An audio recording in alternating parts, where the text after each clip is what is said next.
আমার ছেলে যদি চোখে দেখে যে আমি পিতা ভরা মজলিসে অপমান হচ্ছি, তাহলে সেই দুঃখে সে সবার সামনে বিষ খেত।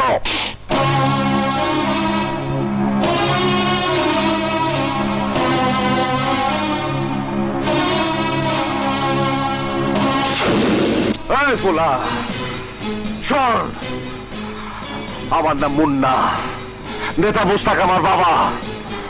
আমার বাবার সব কথা দাঁড়াতে শুনছি।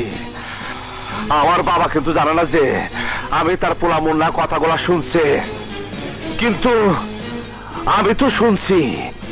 আমার বাবা, আমার জন্মদাতা বাবা এই বড় মজলিসে কত বড় অহংকার করে করেছে। আমার পোলারে কইলে আমার পোলা বিষ খাইত। এই কমল, এই কমল ভাইজান, বিষ নিয়ে আয়।